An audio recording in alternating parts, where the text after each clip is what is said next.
Hey everybody, Dan Holstein here, helping your business take flight. And I'm really honored today to have a really interesting guy on today, Conrad Hatcher, who, in addition to 40 years of flying, over 20,000 hours of flying instruction, is a Transport Canada pilot examiner, Class 1 flight instructor, and also an entrepreneur.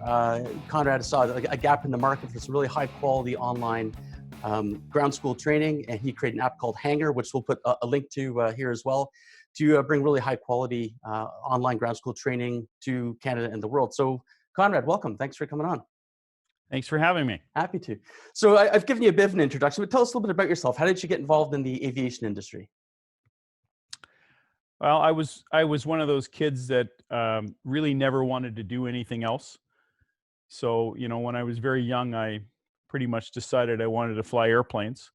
And while I was still in high school, I was able to pursue that. Took all my my summer job money and spent it on flying lessons and flight training, and that worked its way to an instructing job, and the rest is history.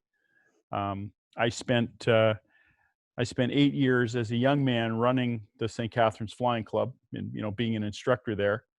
I went to Transport Canada for nearly 15, and then returned, and now I do some corporate flying and work at the flying club.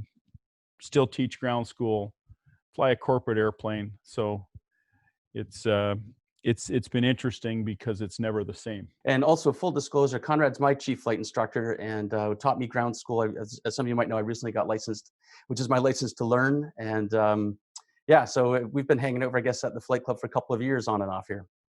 Yes. Yeah. Cool. So, how would you guide an aspiring pilot right now? I mean, where everyone's grounded, how can someone who's really interested in becoming a pilot get involved with all the social distancing, everything that's going on?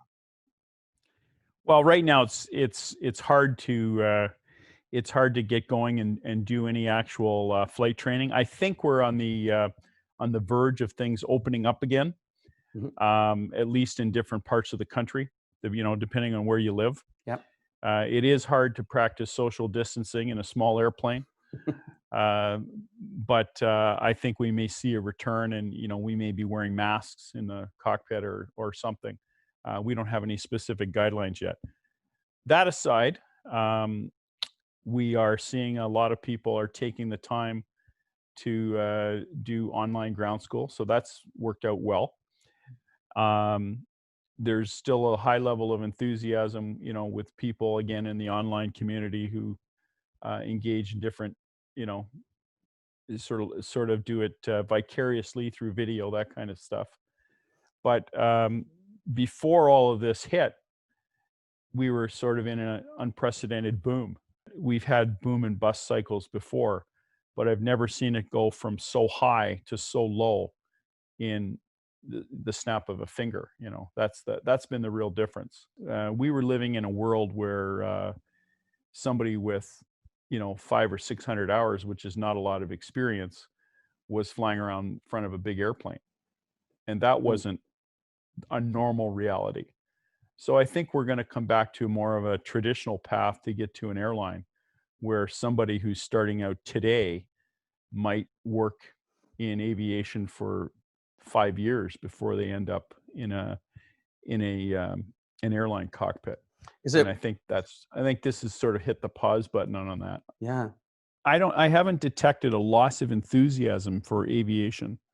In the online ground school world, we uh, we had our best month ever last month. That's awesome. Well, tell us a little bit And about what drove you to start that. I think it's really interesting.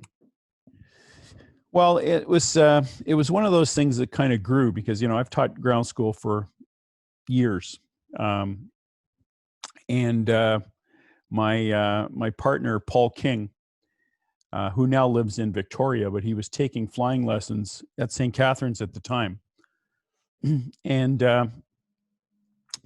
Paul and his wife had a business where they did wedding videos.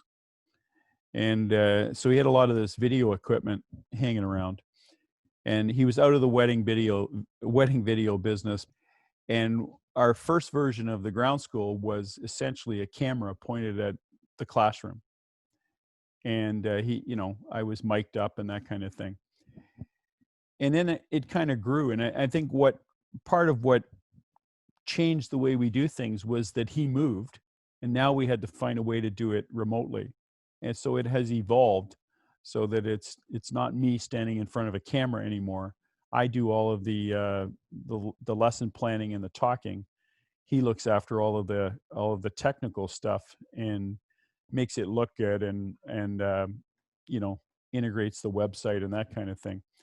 But really, the reason was that I kept hearing about how ground school everywhere was confirming what I already knew, which was it's some of it's pretty bad.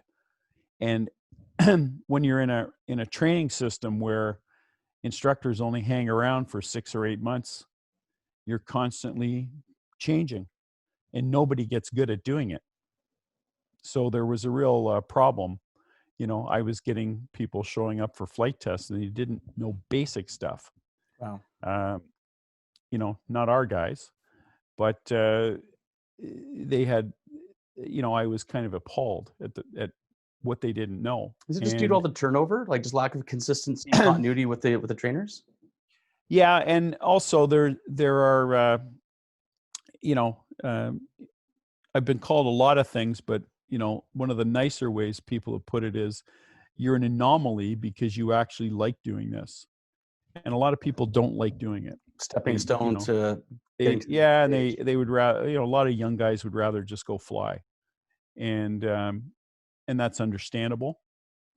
But I think the fact that if it's a difficult task and nobody likes doing it, we shouldn't be surprised at the outcome. Good point. And that's the way it is.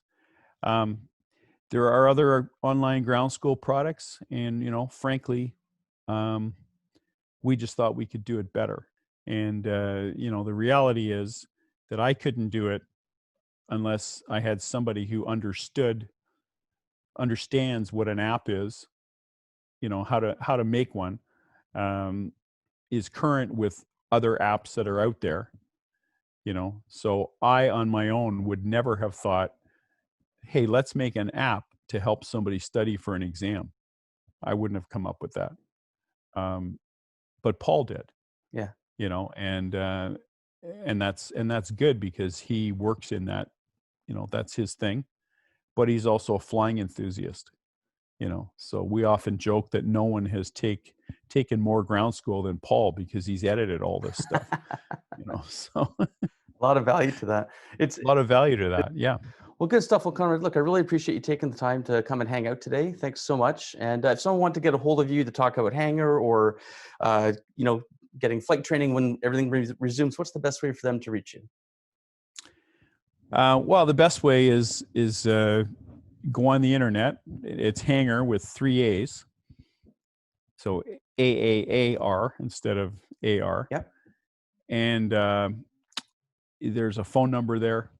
And if you call, somebody will answer, or send an email.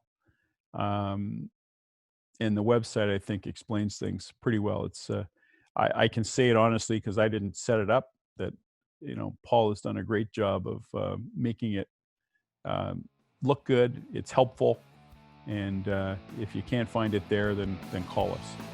Right on. Awesome. Well, thanks again, Conrad. Appreciate you taking the time to share your insights, and looking forward to catching up again sometime soon at the club in person. All right. Okay. Thanks. Stay safe. Thanks. You too.